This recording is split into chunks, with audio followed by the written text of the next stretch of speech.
Shalom. Voilà, shalom à tous, merci d'être là, merci pour ceux qui sont en direct, merci pour ceux qui vont écouter en différé.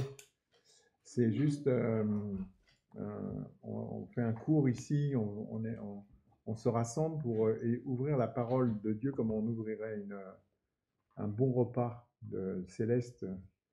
Et on essaie de faire, je n'ai pas peur de dire on essaie parce que on est encore à chercher comment il faut faire et le Seigneur va nous aider à le faire pour enseigner les voies. Alors, ce matin, moi, j'ai préparé un truc sur un cours sur exposé sur comment on utilise le Zohar. Le Zohar, c'est un livre qui a fait peur pendant des siècles, mais en fait, c'est un livre très très puissant qui est réservé pour notre époque.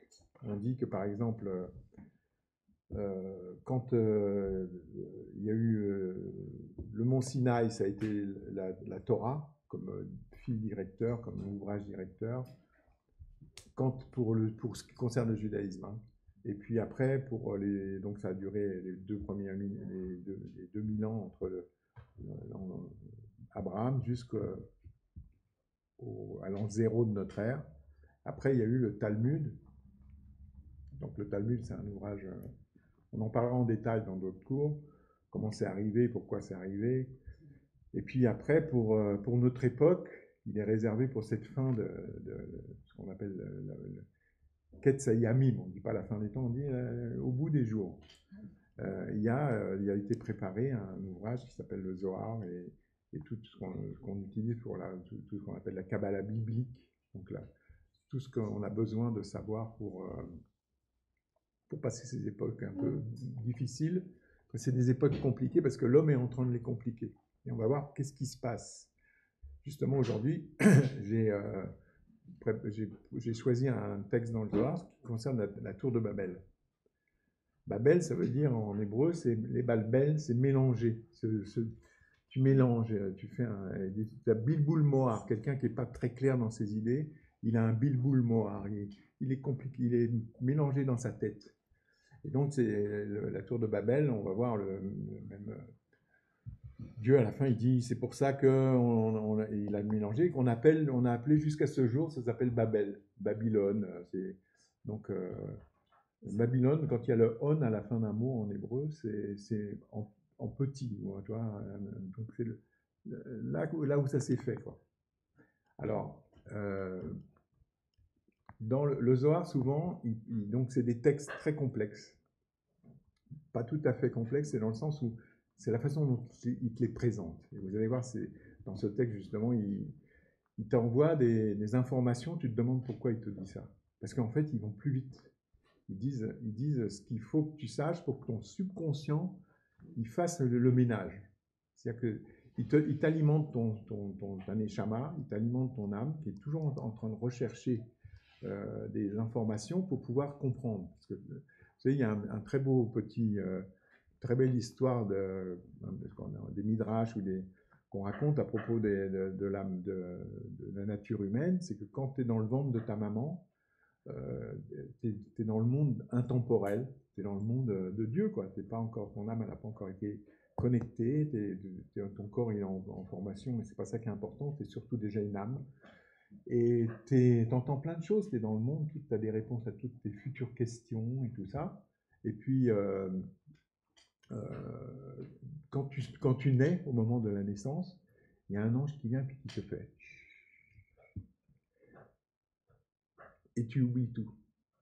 C'est-à-dire que cette partie de ton âme, clac, elle est connectée, pam, pam, pam, pam, clac.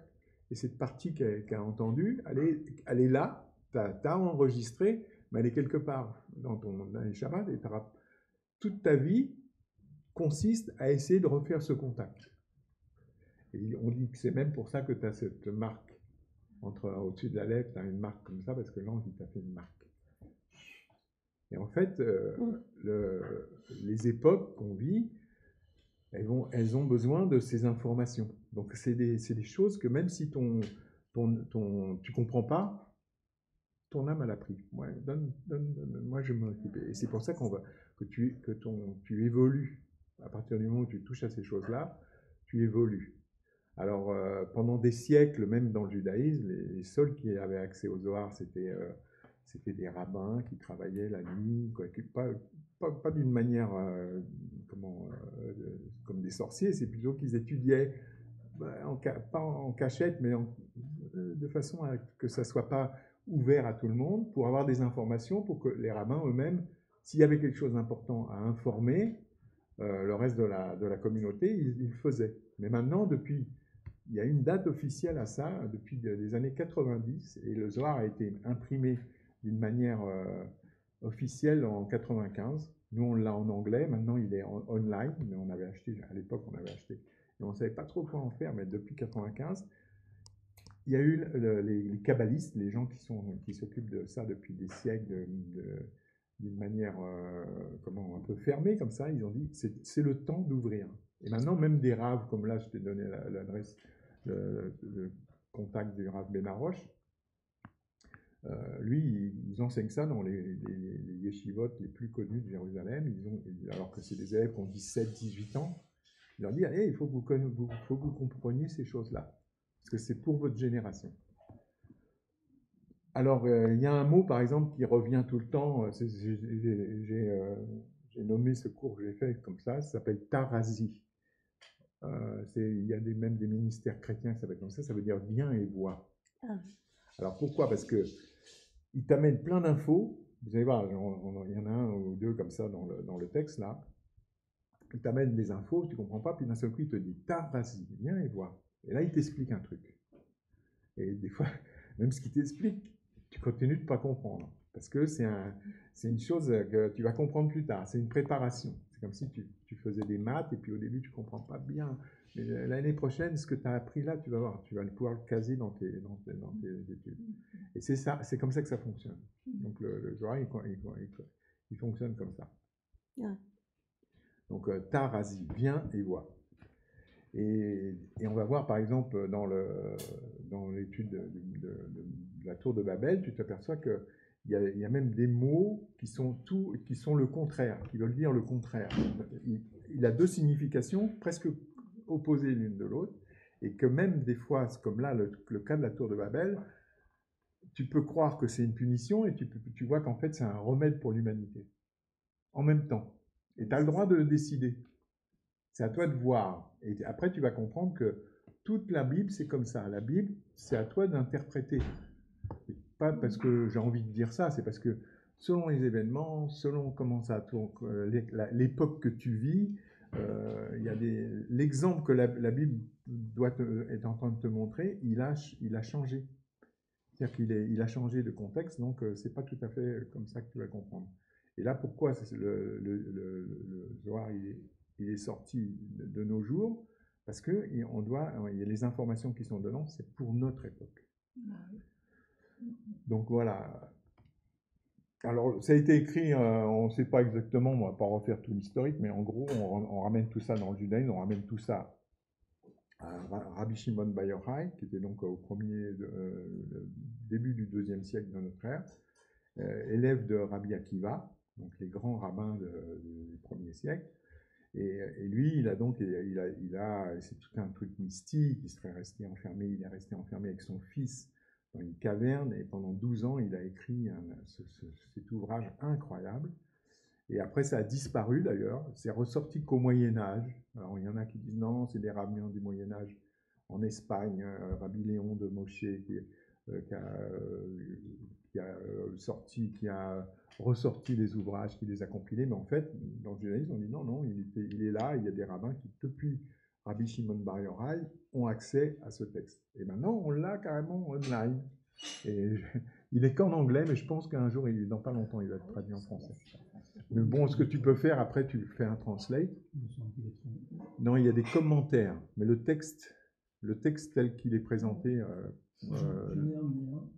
ouais. Non, sur le site zohar.com, il est en anglais, mais celui-là n'est pas traduit en français, mais il y a plein de parties du Zohar qui sont traduites. Qui sont des parties, la collection Verdier, par exemple. Voilà, la collection Verdier, mais c'est pas le grand truc, quoi. Mais ça va pas, de toute façon, tu as accès, quoi. Ouais, il y a 23 volumes. C'est des parties, mais Donc, donc là, voilà, je vais ouvrir le texte. Donc, c'est la tour de Babel. Et alors, la tour de Babel, ça commence au chapitre 11 de la Genèse, mais on va lire les versets qui sont avant, qui concernent les derniers, ce qu'on appelle la paracha Noah, la paracha de Noé, quand il y a Noé, puis après les générations qui sont après Noé. Donc c'est à partir de Genèse 10, 31-32. Ce sont là les fils de Shem, de Sem, selon leur famille, selon leur langue, selon leur pays, selon leur nation. Telles sont les familles des fils de Noé, selon leur génération, selon leur nation, et c'est d'eux que sont sorties les nations qui se sont répandues sur la terre après le déluge. Donc voilà, ça c'est la conclusion de l'histoire du déluge, et qui met en place les structures de l'humanité, d'une manière bien précise, famille, langage, et dans le mot, en hébreu, le mot langage, il y a deux mots pour dire langage. T'en as une qui est lachon, et je vais revenir après. Lachon, c'est vraiment la langue. Et après, l'autre, c'est safa. Safa, c'est les lèvres. Donc il y a deux. Et on va voir là, ici, dans le texte de Noé, là, les générations de Noé, il dit bien, c'est lachon. Et le pays, c'est goï, et donc un peuple sur sa terre. Donc ça, c'est les structures de l'humanité qui ont été définies à l'époque de Noé. Donc Noé, avec ses trois fils qui se dispersent, et Shem, Ham et Japhet, et avec les 70 nations souches. Vous savez ça, dans Genèse 10, il y a les 70 nations souches qui sortent des fils de Noé. C'est quoi les fils? Shem, Ham, Cham et Japhet. Cham, il y a Sem, Cham et Japhet. Mais en hébreu, c'est Shem, Ham et Japhet. Japhet. C'est comme Yafo. Yafo, la ville de Yafo, c'est Yafa, ça veut dire joli, l'harmonieux.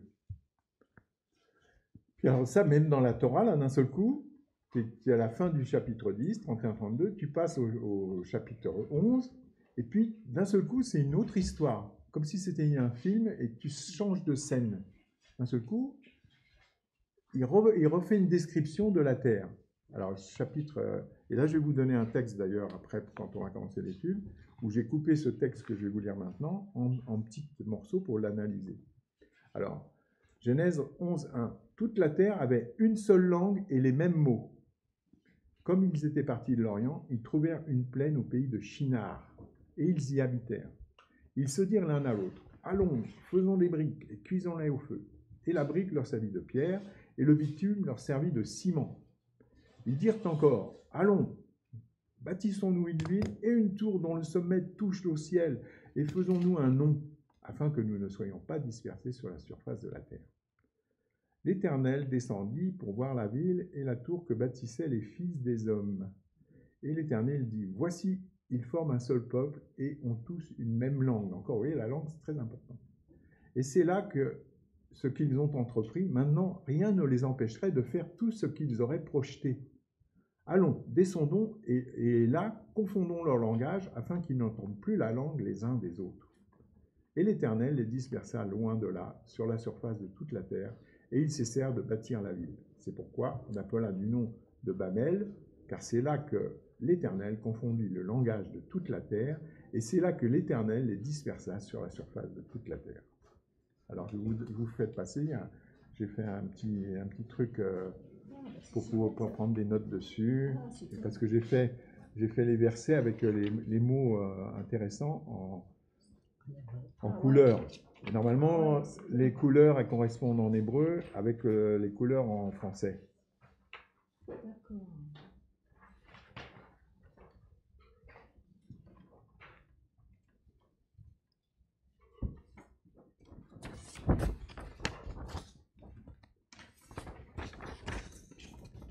Voilà. Ouais, tout le monde, tu veux regarder? C'est juste donc Genèse. Alors, dans le récit biblique, chaque personnage de l'humanité correspond à un concept. On le voit, Noah, dans les deux versets qu'on a, la fin du verset 10 du chapitre 10, Noah, c'est famille Lachon, donc la langue, mais Lachon, vous allez voir l'importance, et Goy, qui n'est pas encore une nation, c'est juste un peuple. Pour Noé, c'est des familles qui forment un peuple. Il n'y a pas encore de territoire défini. La génération d'Abraham, qui est la génération de Babel, vous savez, dans les Midrash, Abraham, il a connu Nimrod. Il est de l'époque de Nimrod. Hein. Donc, Abraham et Babel, c'est la même génération. Donc là, on a une nation en formation, puisqu'on les voit qui s'étalent sur la terre. Et donc, une nation, qu'est-ce que c'est? C'est Eretz plus Goy. Un peuple sur sa terre. Ça, c'est ça, une nation. Le peuple d'Israël, par exemple, la nation d'Israël va devenir nation qu'à la sortie d'Égypte. Le peuple des Né-Israël, des tribus d'Israël, qui vont venir s'installer en Canaan, en terre qui va devenir Israël. Là, on a le peuple, qui est la nation. Voilà. C'est très intéressant, parce qu'on voit qu'il y a une évolution dans la façon de s'organiser. Alors là, il dit... Vayehi bekol haaretz safa echad vedvarim echadim. Vayehi nis'am mikedem venimseu beketsa be'aretz shinar metsu be'aretz shinar veyeshvu sham. Comme ils étaient partis de l'Orient, ils trouvèrent une plaine au pays de Shinar et ils y habitèrent. Alors on voit que le texte il commence deux fois, vous voyez en haut, il y a les lettres en bleu. En Vayehi, il y a deux fois le même verset. Vous voyez, c'est une lettre Vav, Yud et Ve Yud. Voilà, c'est ça là, ici là. Alors ça, Vayehi, déjà même dans le Zohar, ils le disent. Quand ça commence comme ça, c'est que c'est pas très bon. Vayehi et deux fois. Vayehi, il y avait, comme ils étaient partis de l'Orient, et Vayehi, ils trouvèrent une plaine au pays de Shinar, ils y habitèrent. Alors et on voit que c'est des autres gens. Parce que là, d'un seul coup, au lieu d'avoir une lachon, ils ont une safa. C'est-à-dire que la langue, elle est superficielle. Il faut bien comprendre, on dit par exemple une langue maternelle en hébreu, c'est lachon. C'est à l'intérieur, c'est quelque chose qui fait partie de ton... C'est intime, c'est à l'intérieur de toi. Alors que les lèvres, c'est superficiel. Et tu vois dans le texte, pour Noé, c'est Lachon, ils sont des familles. Et là, d'un seul coup, ils ont des Safa. Ils ont une Safa Erad, une seule langue. Et alors là, d'un seul coup, le Zohar, il commence. Alors, il va y avoir des choses un peu comme c'est dans le Zohar, donc on va parler de l'arbre de vie, tout ça, on reviendra là-dessus pour expliquer, mais je vous dis le texte qu'il y a dans le Zohar. C'est dans la paracha Noé, de la fin de la paracha Noé dans le Zohar. Viens et vois, donc Tarazi, observez ce qui a été écrit. Et toute la terre était d'une seule langue et d'une seule parole. Qu'est-ce qui est écrit ensuite? Et il arriva, comme il voyageait de l'Est, qui veut dire aussi autrefois, car il s'éloigne de l'auteur du monde. Et en d'autres termes, ils attendent l'illumination de la colonne de gauche. Alors ça, c'est complètement les histoires de l'arbre de vie. La colonne de gauche, c'est la partie de la création, c'est ce qu'on appelle din, c'est tout ce qui est vraiment les règles du monde, et ce que l'originateur du monde leur avait interdit de faire. Donc, le passage continue, ils trouvèrent une plaine au pays de Shinar, d'où les jugements se répandirent dans toutes les directions. C'est le début de la séparation de Malchut, de la sainteté. Malchut, c'est donc ce qui se passe sur terre. Et il est écrit par la phrase « Tu es 7 têtes d'or ». Vous voyez, le Zohar, il manipule tous les versets. Il faut avoir une bonne connaissance de la Bible, en fait. C'est très bien, vous êtes tous des bons... Alors là, il dit « Tu es 7 têtes d'or ». Daniel 2, 38. Parce que Elohim a fait l'un aussi bien que l'autre. Là, c'est dans Kohelet, c'est... Ecclésiaste. Ecclésiaste 7, 14. Dans les clipotes, il y a aussi 4 aspects. Horma, Bina, Tiferet et Malchut. Et la clipa de Babylone est Horma du clipa. Par conséquent, il est la tête de toutes les clipotes. Alors ça, c'est vraiment le Zohar, il fonctionne. Les clipotes, c'est tout ce qui t'enveloppe et qui te fait faire des choses. C'est les choses qui te donnent pas trop. Qui t'embarrassent en fait. Comme une clipa, c'est une écorce en fait. Et il y a des écorces qui sont positives, et là il dit les écorces dans le sens de Babylone. La clipa de Babylone, c'est Rorma du clipa. Donc il y a une partie de ce qui devrait t'amener du positif qui t'amène du négatif. Donc voilà, ça c'est le texte compliqué, je l'ai juste mis pour vous expliquer, pour vous montrer comment c'est présenté. Alors après, vous savez, le Zohar, moi je vous donne, là je suis vraiment pas moi je suis juste en train de commencer, nous on découvre, et il faut avoir un maître. C'est pour ça que par exemple, mais bon, vous allez trouver, vous allez voir, il y a plein, et il faut en garder un qui vous met sur la voie, parce qu'en plus c'est écrit en araméen, et donc les rabbes ont toujours étudié ensemble. Les kabbalistes, ils se rejoignent, et ils étudient ensemble parce qu'il faut avoir des révélations, il faut avoir tout un tas de choses. Et ça, c'est c'était en araméen. Le Zohar, il est écrit en araméen. Avec les versets bibliques qui sont écrits en hébreu dedans, mais des fois même le verset biblique, dans le texte d'origine, il est écrit en araméen. Et donc voilà. Alors voilà, on met un peu fait le ménage un peu dans tout ce qui vient d'être dit. Il parle une même safa, une même langue.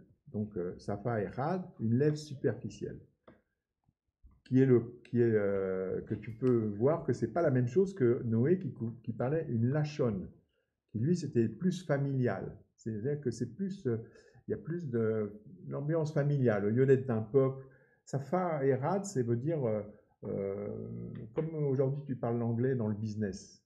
C'est pas quelque chose pour avoir des rapports. Dans une famille, tu vas parler la même langue que ta maman, mais par contre, tu vas à Wall Street, tu vas te mettre à parler anglais, parce que c'est comme ça que tu vas parler.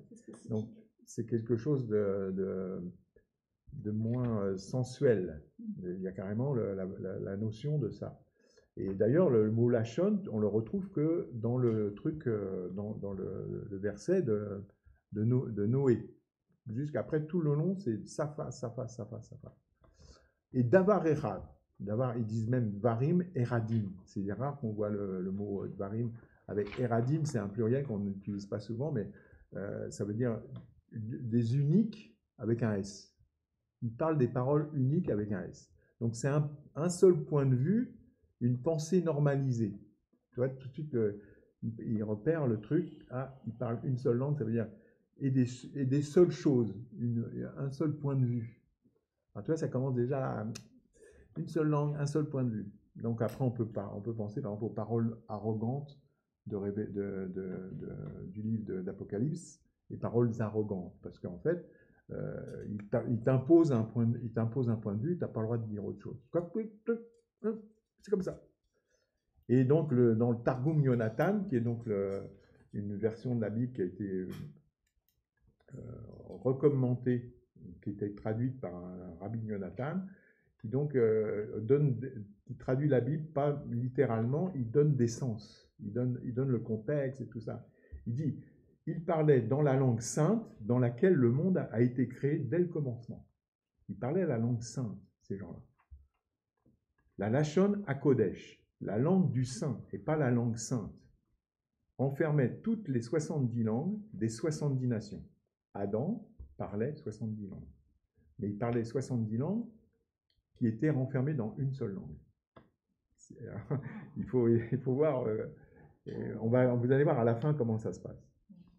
Et après, cette notion de Safa et Rad, de langue pure, on le voit par exemple dans Sophonie 3.9, ça c'est encore un verset que le Zohar te donne pour illustrer. Sophonie, il dit « Alors je donnerai au peuple des lèvres pures, afin qu'ils invoquent tous le nom de l'Éternel, pour le servir d'un commun accord. » Donc on voit que la Sophonie, il dit ça va être une bonne chose de faire ça. À l'époque, quand ça sera le moment, Sophonie, il dit je leur donnerai des lèvres pures et ils auront tous un mot, ils auront une vision, mais ça sera la vision de l'Éternel. Là, on comprend que le Zohar, il nous donne ce verset-là pour montrer que eux, ils sont en train de faire le contraire. Alors, ils viennent de Kédem, ils s'éloignent de l'origine du bien. la sagesse des anciens opposée à une autorité étrangère à Hachem. C'est-à-dire qu'eux, ils ont tout ce qui est la sagesse des anciens, le Kedem, le fameux mot Kedem. Là, ils viennent de Kedem, qui est traduit dans le verset, comment ils disent dans Kedem, ils disent ils étaient partis de l'Orient. Alors, parce que Kedem, ça veut dire l'Est, mais ça veut dire aussi autrefois. Ça veut dire aussi les antérieurs et toutes les bases. Toutes les bases. Ça veut dire Dieu aussi, Kedem. C'est le créateur, la fondation, en fait. C'est Kedem, parce que tout part de là. Alors, c'est l'illustration, c'est Kedem, c'est l'Est, parce que le soleil, il sort de là, puis après, il s'en va. Mais il est sorti de là. Il est sorti de là, de l'Est. Là. Donc, il parlait donc les langues, la notion de langue de Safa. Là, cette fois, c'est pour se mettre tous ensemble dans une pensée spirituelle positive. Ils viennent de Kélène, donc ils s'éloignent de l'origine du bien. Ils en viennent de Kélène, ils ne veulent pas y rester. C'est ce qu'on appelle, en hébreu, toute cette histoire de la tour de Babel, on appelle ça Dor Aplaga. Ça veut dire séparation. Et il y a un verset qui dit, dans Genèse 10, 25, « Il naquit à Héber 2 fils. Le nom de l'un était Péleg, parce que de son temps, la terre fut partagée. Niflaga. » Par exemple, dans les partis politiques, en hébreu, c'est des niflaga. C'est des niflaga. Des niflaga de gauche, des niflaga de droite, ils sont partagés. Alors, ils partent de Kadma Alma, ça c'est le mot pour dire le monde d'avant, Kadma Alma en araméen. Et l'araméen c'est une langue encore plus profonde que l'hébreu. C'est pour ça qu'il y a beaucoup de choses qui sont, c'est encore plus, je ne sais pas comment dire, moi je ne connais pas bien, mais comme je vois tous ces mots-là, Kadma Alma, le Alma c'est le monde, le Kadma. Donc c'est il te présente tout un univers, l'univers où quand c'était bien en fait. Kadma, Alma, c'est à l'époque où tout allait bien, c'est le Gan Eden, tu vois. Donc il se coupe de l'unité avec Dieu, donc des fondements du monde. Le but est de casser l'ordre du monde et d'en instituer un nouveau. Ça c'est dans le Zohar, carrément. Le but, là il te dit, ils partent de Kadma, Alma et se coupent de l'unité de Dieu, donc des fondements du monde. Mais leur projet, c'est de faire un autre monde. C'est ce qui se passe actuellement. Mais oui, c'est pour ça que j'ai choisi C'est ce exactement ce qui se passe. Vous allez voir jusqu'à où ça va. C'est le monde illusoire. Vous allez voir jusqu'à où ça va. C'est carrément il te décrivent ce qui va se passer, quoi. Hein.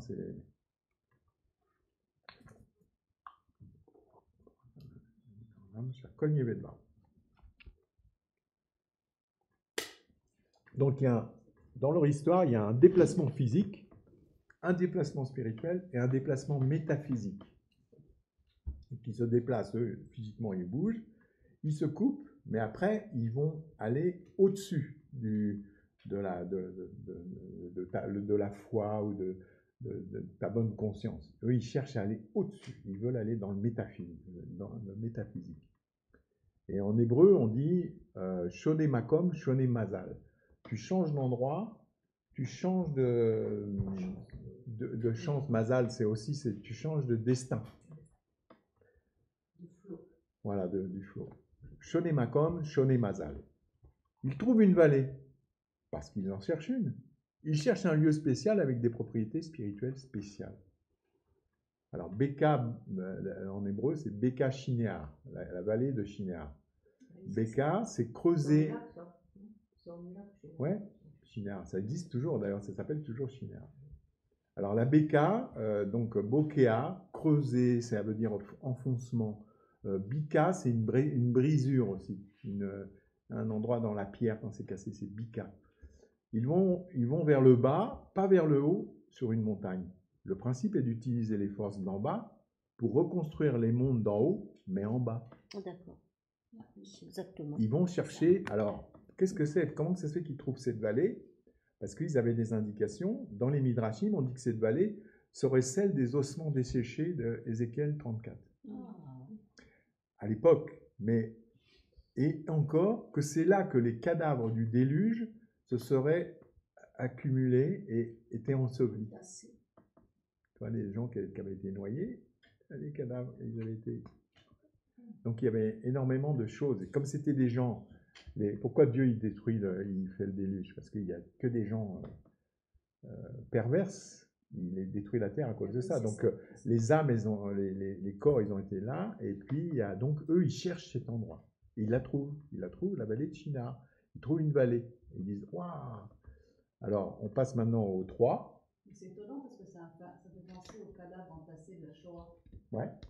Tu vois, tous ces cadavres amoncelés qui étaient là et puis. Ouais. Et là, ils disent, disons, il y a des midrashim qui disent que c'est l'endroit où les cadavres ils ont été là et que c'est Ézéchiel 34. Donc ça, c'est des midrashim, je ne les ai pas trouvés, c'est des trucs assez anciens, mais... Le mot brique, dans des cas, c'est très proche. Non, ça c'est un autre truc. Non, ouais. Parce qu'ils disent, en fait, le mot là, je vais dire, Veyamru ish al-Reo, Abba, Nivelna, les Banim. Alors on va faire, ils disent des briques, c'est les Banim. C'est les Banim, c'est des constructions. Tu vois, ça c'est le mot livnot. Livnot, c'est le mot construire, et les briques, en fait, le mot c'est les Banim dans le texte en hébreu. Donc ça n'a rien à voir avec le bika. Bika, c'est une brisure dans la roche. Alors,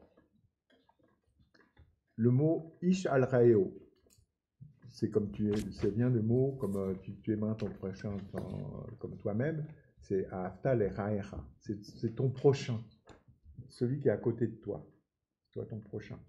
Alors là, tu vois, les hommes, ils disent, c'est pas forcément quelqu'un que tu connais, ce sens-là. C'est pas comme s'il disait, il dit à son ami ou il dit à celui qui est à côté. Ton semblable. Ton semblable. Voilà, ton semblable. Et celui, t'es pas obligé de le connaître personnellement.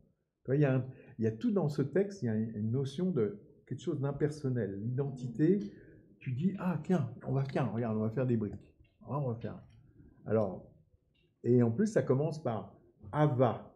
Ils disent Ava, faisons des briques, comme Ava Nagila. Ça veut dire allons. Il y a un peu un côté joie là-dedans. Tu vois, un côté, allez, un engouement. Allez, on y va, on va faire des briques et on va construire. Parce que pour entraîner les multitudes dans des entreprises folles, ça c'est pas marqué dans le Zohar, c'est moi qui l'ai mis, il faut les convaincre que c'est pour le bien de tous. C'est ça. C'est pour le bien de tous qu'on va faire ça. Oui. Mais c'est, dis donc, alors, et Voltaire, écoutez ce qu'il dit, Voltaire, il dit, ceux qui peuvent vous faire croire à des absurdités pourront vous faire commettre les pires atrocités. C'est ça. Ça, c'est Voltaire, tu te rends compte? Ah oui, bah dis donc. Alors eux, qu'est-ce qu'ils font? Pour donner un truc moderne, ils vont faire une innovation technique. Ils font des briques et du bitume. C'est une nouvelle façon de construire. Après, d'ailleurs, en Égypte, ils le faisaient aussi, mais il y avait, parce qu'ils sont dans un désert de sable, mais là aussi, ils sont dans une vallée, il n'y a pas trop de cailloux, tu peux pas. Mais d'un seul coup, ils disent, ah, on va faire un truc super moderne, vous allez voir, on va faire des briques. Et collés, il y avait du bitume en Irak, il y avait du bitume, tu vois, ils collaient avec des briques collées avec du bitume, quoi, avec du pétrole brut, ça colle, et c'était carrément, pour eux, c'était une super innovation. Alors on passe au 4. Et ils dirent encore, allons, bâtissons-nous une ville et une tour dont le sommet touche au ciel, et faisons-nous un nom afin que nous ne soyons pas dispersés sur la surface de la terre. Alors là, c'est là où, quand tu regardes le Zohar, il se passe des trucs, il t'emmène sur un commentaire, une piste complètement inattendue. Parce que il va directement au but. Là, il nous met d'un seul coup, il te fait descendre. Alors, Mishnah. Et toute la terre était d'une seule langue et d'un seul discours. Ça, c'est Bereshit 11.1. Donc, un seul discours. C'est presque mieux de dire. Et alors, Rabbi Shimon Bar Yochai, il a commencé par citer. Et la maison, pendant sa construction, a été construite en pierre préparée avant d'être amené là-bas, de sorte qu'il n'y ait ni marteau, ni hache, ni aucun outil de fer entendu dans la maison, pendant qu'il était en cours de construction. Ça, c'est 1 Roi 6-7, c'est avant l'inauguration du temple de Salomon. Et là, donc, il cite le verset, tu vois, d'un seul coup, il t'emmène. Et puis il dit, et il demande si les mots, et la maison pendant sa construction, signifie que la maison s'est construite d'elle-même. Parce que le mot, c'est ibaneto. Pendant il y a le sens réflexif. Elle se construit. Elle n'est pas construite.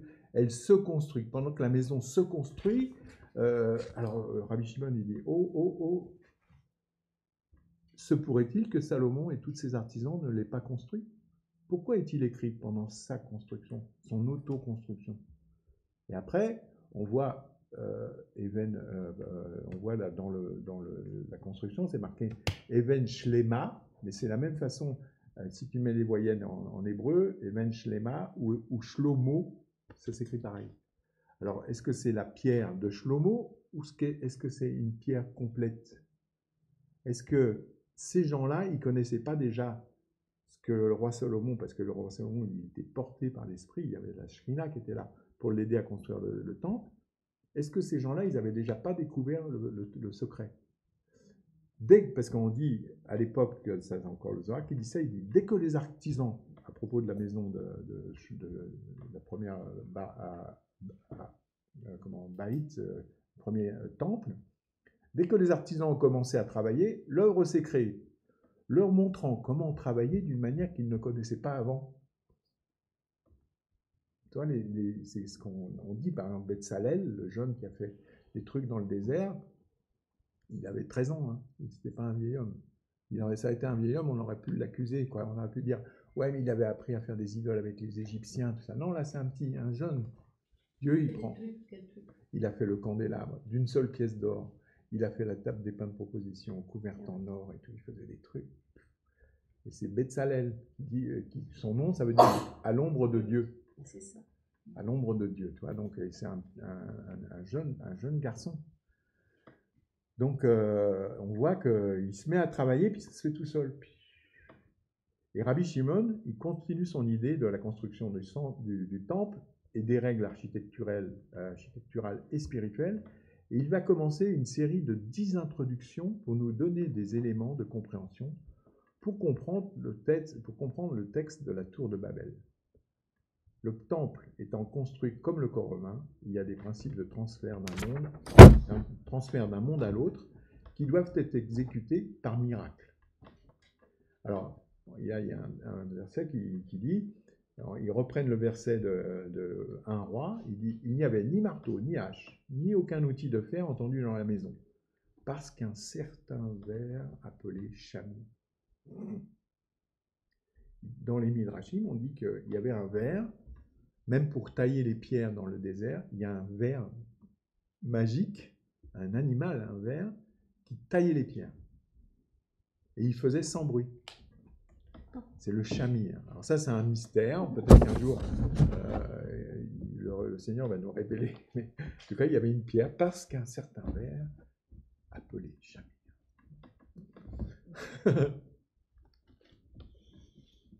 Alors, c'est des trucs qui descendent du ciel. C'est des mondes. C'est ce qu'il va nous montrer là maintenant, Rabbi Shimon. Il va nous montrer qu'il y a des passages d'un monde à l'autre quand il se passe des choses comme ça. C'est-à-dire que Dieu, Salomon, il a construit un temple magnifique, mais ça s'est construit tout seul en fait. C'était des choses, c'était miraculeux, c'était quelque chose de... Alors, comme l'arche qui se portait toute seule. Ouais, l'arche qui se portait toute seule. Les Lévites qui la portent. On ne porte pas les œuvres de Dieu, c'est lui qui les porte. Donc les Lévites, ils prenaient le manche et puis... ils faisaient tant lévitation. Ouais, j'allais le dire. Tu vois? Ouais. Donc, 9 sous le soleil. Ça nous a- La lévitation, c'est dans la Bible. Et il est où l'arche maintenant? Ah, ça, on sait pas. Elle est Il est cachée. quelque part. Non, d'après les sources juives, je peux juste... ouais, bien sûr. D'après les sources juives, l'arche aurait été enterrée par le roi Josias, quand il aurait prévu quelques années avant que les Babyloniens viennent. Il aurait enterré l'arche de l'Alliance dans les chambres secrètes du palais de Salomon. Donc sous le dôme du roc. Oh là là, oui. Le dôme du roc qui abrite soi-disant la pierre où Mohammed aurait mis ses pieds pour remonter au ciel, qui n'a jamais existé, mais c'est abrite surtout le rocher sur lequel se tenait l'arche de l'Alliance. Moi, Il il a a été appelé- soustraite avant, parce que ça, on ne sait pas. Non, elle ne peut pas être soustraite parce que Non, si mais tu avant regardes. la construction. Donc, quand s'ils avaient conscience, si même Mohamed, je ne sais pas qui, le commanditaire de ça, ils avaient connaissance, bah, peut-être qu'ils Ils ne peuvent pas, on ne peut pas toucher à l'arche de l'Alliance. Regarde ce qui s'est passé à Bethshem. Bien sûr, Même oui. quand ils sont tous morts. Je ne peux pas parce que Elle elle est en plus. peut-être que les juifs même, donc peut-être même les Lévites, ceux qui sont autorisés. Non, ils l'ont mis, c'est ce qu'ils disent, ils l'ont mis sous le mont du temple. Elle serait même enfouie toute seule. Elle est Ah oui, mais avec le Chiron qui devrait qui devrait sortir, elle va déménager, non? Ce qu'il faut savoir, c'est que sur le rocher de fondation du C'est un monde, le truc, Midrash dit qu'il y a rien, le tu nom peux du pas la Messie qui toucher. est écrit. Hein? Il lui arrivera rien. C'est pour ça Tu qu'il y ne a peux pas la cette toucher, nuit si elle a décidé, c'est qui comme est ça. sur le rocher de C'est la fondation. présence de Oui, Dieu. mais elle reviendra quand même. Ouais. Voilà, justement. parce que Quand le elle voudra. rocher de fondation Voilà, du monde, à justement. partir duquel s'est Le développé fameux tremblement de terre. Jérusalem, Mm. Israël, etc., le monde entier, cette pierre de fondation porte le nom du Messie qui va être révélé au monde entier. Donc en fait, toute la convergence de tout le monde est ici, puisque par exemple pendant 2000 ans, sur le mont du Temple, la mosquée et le dôme du roc ont tour à tour vu le croissant de l'une et la croix des croisés, le croissant de l'une et les chrétiens. Tout le monde est là. Mais en fait, en dessous, il y aurait l'arche de l'Alliance qui va apparaître d'ailleurs dans le livre d'Apocalypse. On va la voir apparaître dans le livre d'Apocalypse, donc elle est toujours présente. Et en fait, c'est une révélation, puisqu'en fait, même ses mesures n'étaient pas humaines, puisqu'elle était plus grande que le Saint des Saints. Ah, Donc en fait, on passe, si tu veux, toutes ces choses sont différentes. C'est comme si on regardait un gâteau avec plusieurs couches et différents mondes spirituels. Voilà. Non, c'est bon. Donc là, on voit Rabbi Shimon, pour essayer de nous faire comprendre qu'on est dans un autre domaine. Il va donc citer les versets et il amène des éléments pour nous montrer que chaque détail, c'est un code. Alors, par exemple, ça c'est moi qui le rajoute, tu vois, la menorah dans le temple, elle était placée au sud parce que on dit c'est celui qui cherche la rokhma, qui cherche l'intelligence et la sagesse, il va au sud. Celui qui cherche, alors, et au nord, il y avait l'étape des pains de proposition. Parce que là-bas, c'est la parnassa, c'est la réussite dans le business. La parnassa en hébreu, c'est gagner ta vie, quoi. C'est pas que la réussite dans le business, c'est gagner ta vie, la parnassa. Donc, tu vois, tout est des symboles. Et là, Rabbi Shimon, il va nous amener dans un truc. Il nous emmène, il dit, et il poursuit en citant, toujours en essayant et en faisant des introductions. Là, j'ai coupé un peu parce que ça dure très longtemps.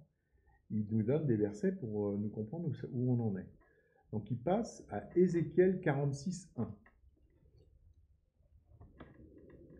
Ainsi parle le Seigneur, l'Éternel, la porte du parvis intérieur du côté de l'Orient, encore une fois l'Orient, restera fermée les 6 jours ouvriers. Alors bon, c'est ça c'est les traductions de second, mais c'est en fait les jours profanes. On va le voir après. Mais elle sera ouverte le jour du Shabbat. Elle sera aussi ouverte le jour de la nouvelle lune.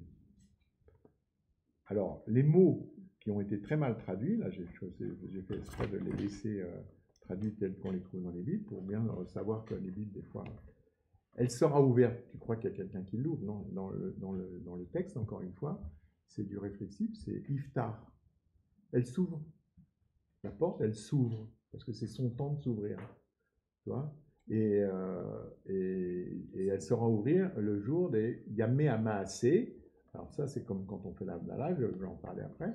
Donc, elle s'ouvre toute seule. C'est la porte, dans le temple, elle s'ouvrait. Il y avait des portes qui étaient faites dans le temple pour faire certains offices qui ne s'ouvraient que le Shabbat. Mais c'était la porte qui décidait. Et donc, le prince entrera par le chemin du vestibule de la porte extérieure. Ça, c'est Ézéchiel quand même. Hein. Ézéchiel, c'est une vision... Et se tiendra près des poteaux de la porte. Les sacrificateurs offriront son holocauste et ses sacrifices d'action de grâce, et il se prosternera sur le seuil de la porte, puis il sortira, et la porte ne sera pas fermée avant le soir. Donc ça, c'est 1er Ézéchiel 46. Et après, maintenant, il met dans le désordre, mais maintenant il cite Ézéchiel 44, 1. Il me ramena vers la porte extérieure du sanctuaire, du côté de l'Orient, mais elle était fermée.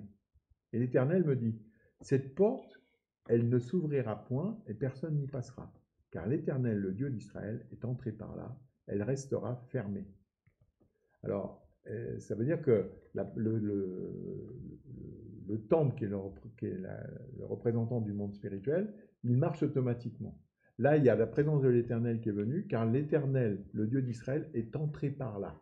Donc on sait ça que, on sait que par exemple à Jérusalem, le mur du temple, dans le mur du temple, le mur est, les musulmans, quand ils ont fait la porte fermée, parce que justement à cause de Ézéchiel 41, il est marqué Vod Adonai nirnas les baït mi charche et kedem.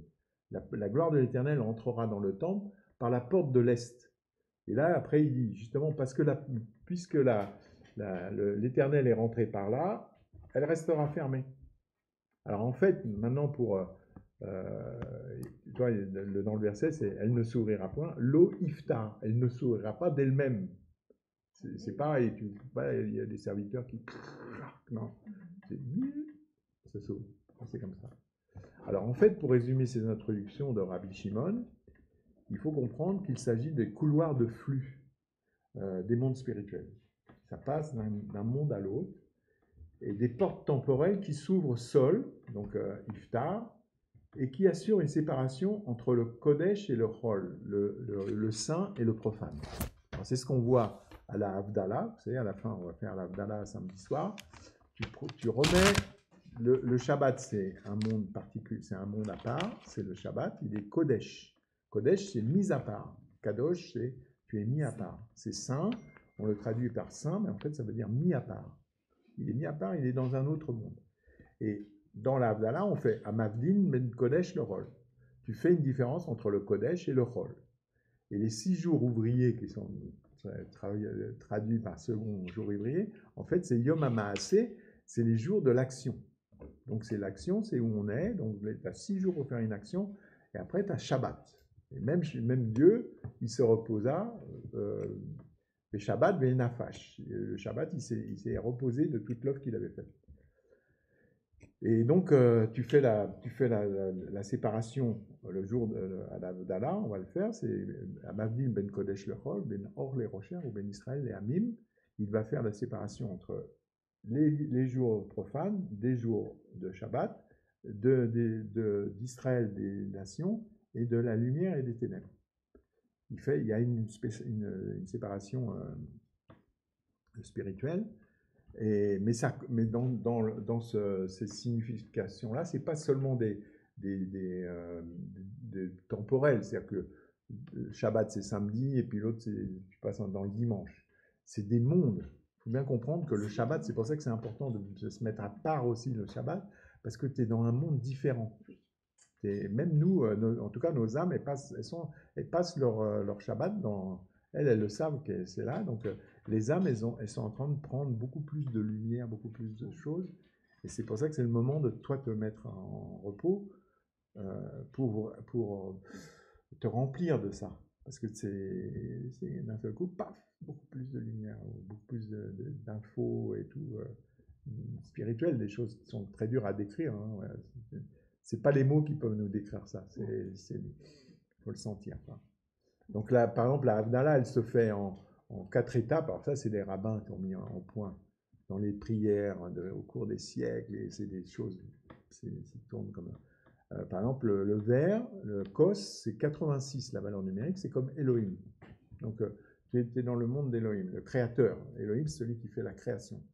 Après, tu fais les odeurs, Bessamim, c'est la Neshama. Déjà, tu descends. Et le feu, c'est le degré d'en bas. Et on regarde les 4 doigts. Quand tu fais la Havdalah, tu regardes tes doigts et tu les amènes à tes yeux. Alors ça, c'est des pratiques. Hein. Les Ashkénazes ne le font pas forcément. Mais c'est parce qu'il y a les degrés de ceux qui sont présents à cette époque-là. Donc on dit, par exemple, c'est les 4 anges ou les quatre animaux de Ézéchiel. Tu sais, il y avait le bœuf, le lion, l'homme et l'aigle. Voilà. Donc, et il y a aussi les 4 anges qui sont à ces places-là dans la gestion du monde qu'on connaît nous. C'est Michael, qui est donc le gardien d'Israël, Gabriel, celui qui a fait les annonces. Il y a Uriel et Raphaël. Uriel, c'est la lumière de Dieu. Raphaël, c'est celui qui guérit.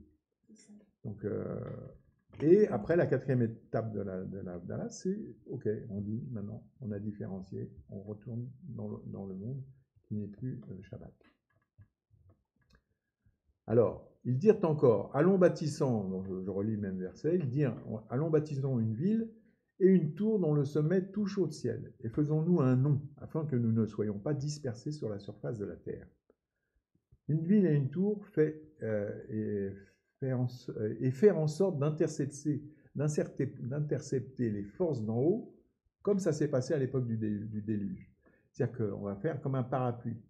On va y aller, et les forces d'en haut, on va les satoum, on va les boucher. Le Zohar révèle que le terme ville et tour font allusion aux niveaux les plus élevés des forces spirituelles obscures. Le mot nom fait référence au nom de Dieu ou à la puissance des lettres hébraïques. Ce Dieu, il a le fameux tétragramme qu'on ne prononce pas, plus il a des noms qui avec toutes les permutations des lettres, plus plein d'autres façons. Et ça montre la puissance des lettres hébraïques. Ce sont les lettres qui permettront aux méchants d'accéder aux forces spirituelles négatives. Dieu confond alors leurs langues, créant 70 autres langues afin que le pouvoir des lettres hébraïques ne puisse jamais plus être utilisé à des fins destructrices. Alors, la réalisation, c'est parole et action. Alors, on connaît abracadabra. Abracadabra, c'est de l'hébreu. C'est même de l'araméen. Abracadabra. Ça sera réalisé comme on l'a dit. Abara, c'est créer. Kedabra, c'est dibour, ça vient des mots des daber. Comme on l'a dit. Donc, on va créer comme on l'a dit. Et alors, une ville et une tour. Ils vont construire dans un endroit de la vallée de Shinar, qu'ils ont choisi, qui est générateur des forces négatives du monde, et inverser les forces créatrices du monde, descendre dans les forces d'en bas et créer un édifice pour que le monde les craigne.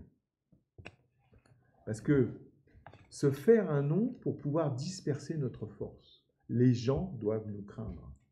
Et quand ils voient, afin que nous ne soyons pas dispersés sur la surface de la terre, c'est pas pour pas qu'on se fasse disperser. Non, c'est que il faut que nous, on arrive à se disperser. Il faut que notre nom, là, il faut qu'il soit connu partout.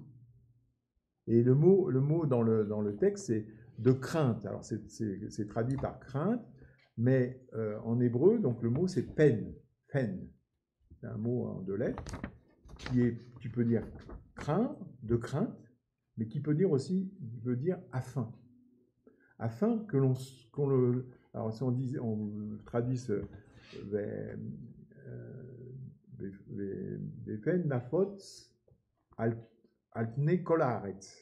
qu'on ne soit pas dispersé sur la surface de la terre.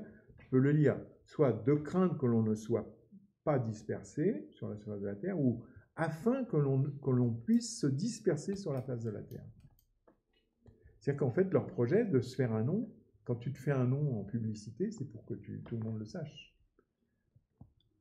Et donc, leur nom, c'était pas pour seulement se protéger, c'était pour s'étaler.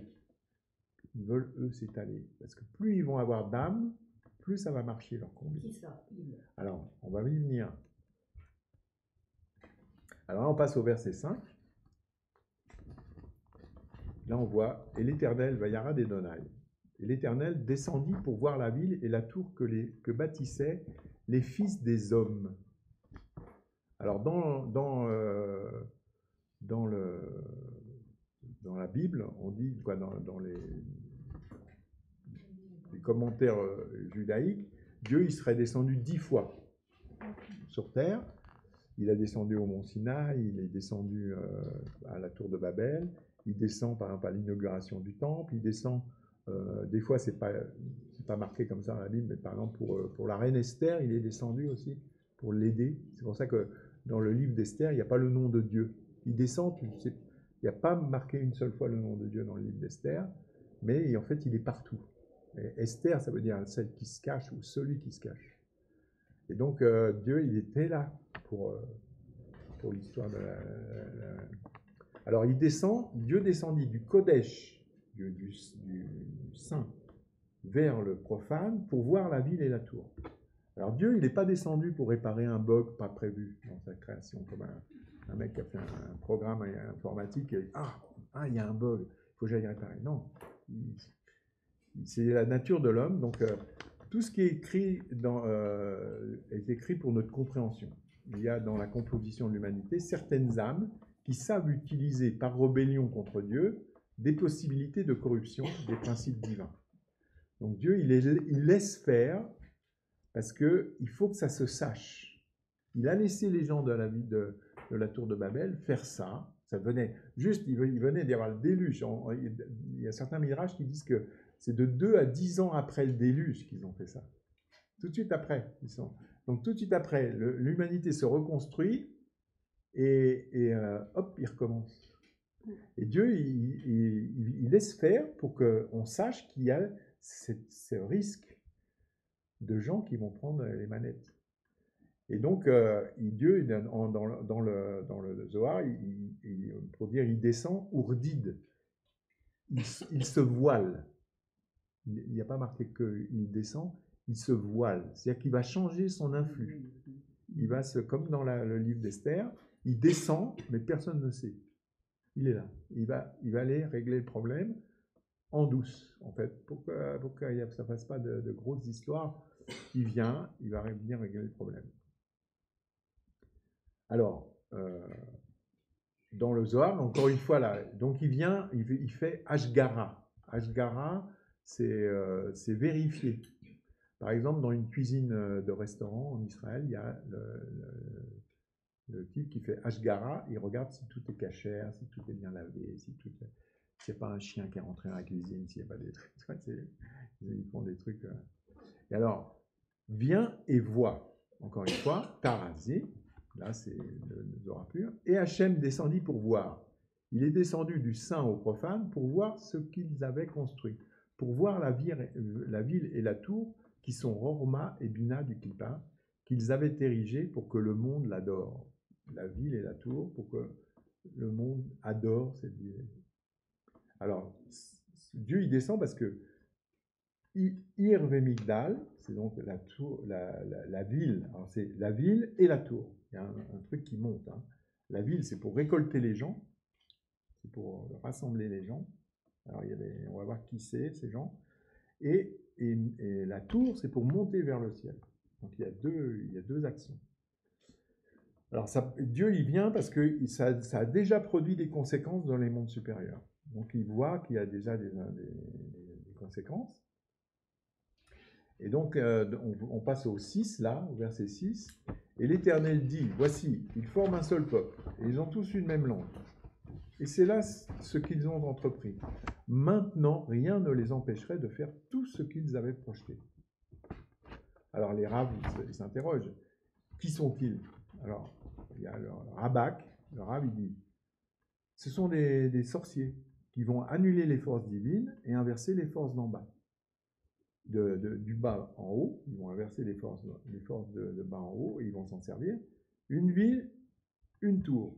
Ils utilisent la Kdusha de la Lashon HaKodesh, de la Kodesh, donc ils utilisent la sainteté de la langue du saint pour faire Dieu, toutes les actions divines, c'est toujours du haut vers le bas. Eux, ils vont l'utiliser pour faire du bas vers le haut.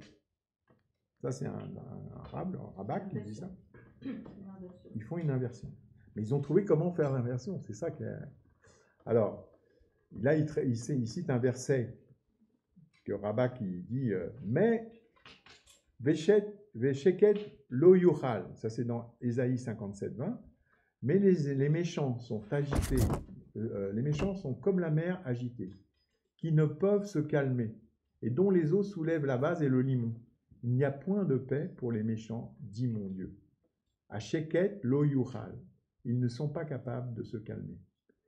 Ils chutent, mais sans cesse, ils recommencent dans les vagues et font ressortir les défauts. C'est-à-dire que c'est pour ça que Dieu il laisse la tour de Babel se faire. Ça va se recommencer, ça va recommencer cette histoire. Mais ils sont comme la mer agitée, les vagues. Et quand la mer est agitée, maintenant il y a les sacs plastiques sur la plage, il y a tout qui sort. Et là, ça sert à faire sortir la boue, et il dit, ça sert à comme dont les eaux soulèvent la vase et le limon. Ça, c'est Ésaïe qui dit ça. Donc, le problème, Dieu le fait exprès de le laisser se faire pour qu'on en ait information jusqu'à ce jour. Il y a des gens, Sheket lo yuchal, ils n'arrivent pas à se calmer. Ils vont recommencer. Tout le temps. Et donc maintenant, qui sont-ils? Alors, dans le verset, c'est marqué la ville que l'Éternel descendit pour voir la ville et la tour que bâtissaient les fils des hommes. Asher Banu Bnei Adam. Alors, Bnei Adam, on sait ce que c'est le fils de l'homme. Mais là, c'est Bnei Adam. C'est-à-dire, c'est les fils d'Adam. Et là, on va rentrer dans un truc. Ça va, vous tenez le coup? Vous voulez faire un break? Non, on continue? Je ne sais pas si non, si ça va, non? Alors, qui sont-ils? Nés à Adam. Alors, pareil dans le Zohar, où il y a le même principe que le Talmud, hein, ils disent, il y a ce qu'on appelle des marloquettes, il y a les deux raves, il y en a un qui dit ça, l'autre qui dit ça. C'est pas une dispute, ils s'opposent les arguments. Alors, Rabbi Abba et Rabbi Iya. Rabbi Abba, il dit, ce sont des idiots. Et Rabbi Iya, il dit, non, c'est des idiots qui utilisent une intelligence misitré ahara. C'est-à-dire des idiots qui utilisent, ils ne sont pas si idiots que ça parce qu'ils ont trouvé les clés de l'autre côté. Sitré ahara, ça veut dire l'autre côté. Le mauvais côté. Ahara, c'est côté.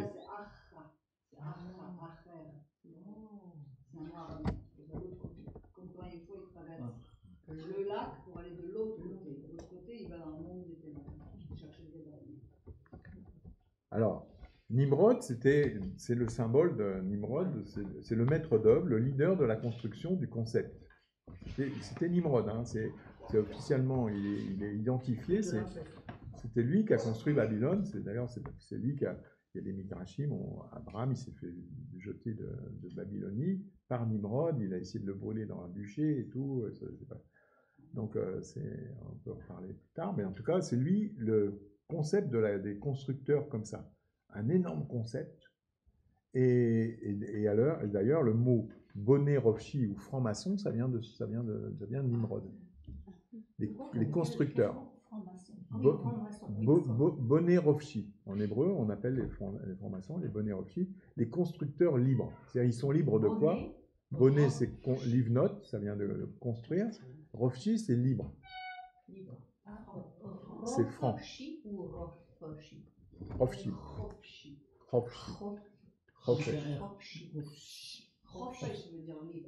Refesh, c'est libre. Mais ils sont libres de quoi? Ils sont libres des règles divines.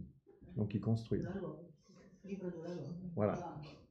Alors, selon le Zohar, Nimrod a utilisé les vêtements d'Adam pour gagner en force les vêtements. Les vêtements sont un mot de code qui fait allusion à la physicalité. Toujours dans les codes bibliques, l'ibouche, l'habillement, c'est toujours une histoire de physicalité, mais spirituelle en même temps. Tu te construis, par exemple, tes mitzvot, tu t'habilles de tes mitzvot. Toutes tes bonnes actions, tu t'habilles avec tes mitzvot. C'est comme ça que tu vas apparaître dans les lieux très hauts. Donc, il va avoir un vêtement spécial qu'il a pris de Adam, le fameux vêtement que Dieu a fait à Adam au début, à la peau, et qui cache la lumière comme les vêtements cachent le corps. Nimrod, nous dit-on encore, n'est connecté qu'au monde matériel, sans aucun égard ni considération pour l'essence spirituelle de la réalité. Il n'a pas égard, mais il sait se servir. Mais il s'en sert juste pour faire du mal. Ceci est considéré comme une forme d'idolâtrie il tombe sous l'illusion et le contrôle du monde physique. Donc c'est contrôle le monde physique en faisant des illusions. C'est ce qu'on voit dans l'Apocalypse et tout ça. Et là, maintenant, il faut s'accrocher un peu parce que le Zohar, il va nous sortir un truc qui est très très fort, quoi. À tel point qu'il va le dire qu'il faut, quand le commentateur du Zohar, il dit ça. Il dit donc là, on va parler de ce qu'on appelle Erev Rav, la mixte multitude en anglais. Le Zohar décrit 5 types différents de personnes négatives dont le but est d'empêcher la diffusion de la sagesse spirituelle aux autres. Combien? 5. Le Zohar déclare: ces gens construisent des synagogues et des écoles d'études religieuses qui abritent le rouleau de Torah avec une couronne sur son sommet. Ils le font pour leur propre bien et pour l'amour d'eux-mêmes, pas pour le bien et l'amour du Créateur. C'est ça. Alors maintenant, le Zohar, il fait un warning dans le truc. Il met parcourir. Alors ça, c'est le commentateur du Zohar, mais il te dit, c'est très important pour les gens qui étudient de savoir ce qu'on va dire maintenant. Parcourir cette section renforce notre force de caractère et notre intégrité spirituelle. Cela nous permet de nous dresser contre ceux qui s'opposent à l'amélioration de l'humanité par la diffusion de la Kabbale, qui est l'âme de la Torah. C'est-à-dire que là, ce qu'on va dire, c'est pour nous aider à comprendre qu'il y a des gens qui s'opposent à l'étude. À la connaissance. À l'accès à la connaissance. On est complètement préoccupé. Je vois à tous les repas, on parle du gouvernement mondial et des choses. Ça nous préoccupe. La seule arme, c'est ça. Ils nous le disent. Ils disent cela nous permet de nous dresser contre ceux qui s'opposent à l'amélioration de l'humanité par la diffusion de la Kabbale. D'étudier la Kabbale biblique, ça te fait progresser. Parce que tu mets des lumières, tu réfléchis des lumières et tout, et qui est l'âme de la Torah. C'est comme ça que tu comprends les textes de la Torah. Et la Torah, toi, elle nous donne plein d'infos. Il fallait la Kabbale biblique pour les comprendre. Alors là, on va dire un truc qui est un petit peu, je vais peut-être en couper un peu, mais il y a 5 groupes dans la multitude mélangée. Ce sont les Néphilim, c'est les déchus, les fameux anges déchus qui sont tombés, les Giborim, les puissants, les Anakim, les géants, les Réphaïm, c'est les ombres, donc, et les Amalécites. Tous les ennemis d'Israël. Voilà. Je te dis, ouais. Alors ça commence.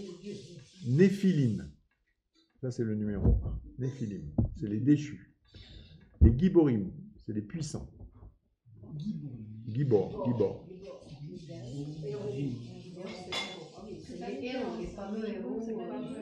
Si, ça peut être des géants, mais ça peut être aussi des grosses puissances.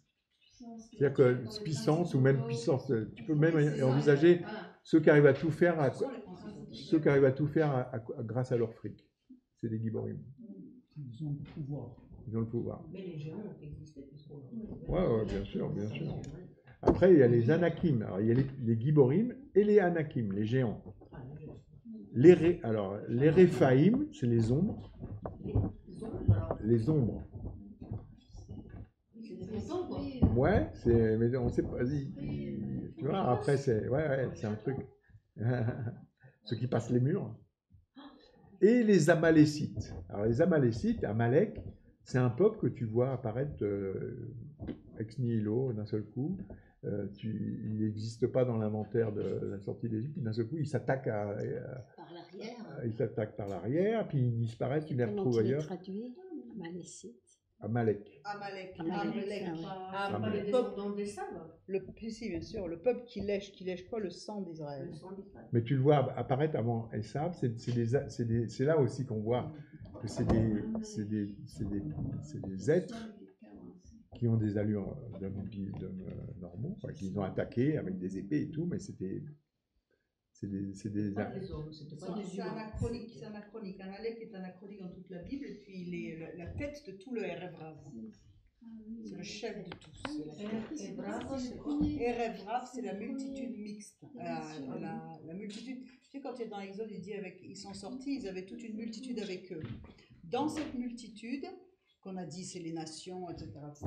Dans cette multitude, il y avait les bons, il y avait une partie de bons qui étaient sincères, il y avait une énorme partie qui était pas sincère, ce sont eux qu'on poussait au veau d'or. Les méchants. Voilà, c'est eux qui ont essayé de se joindre au peuple d'Israël, mais pas par sincérité. Et donc ils ont détourné, ils ont fait le veau d'or, etc. C'est pour ça c'est pour ça que Dieu va dire, quand tu rentreras dans le pays, tu effaceras la mémoire d'Amalek. Donc c'est le chef de tous les Erev Rav. Ils n'ont pas fait.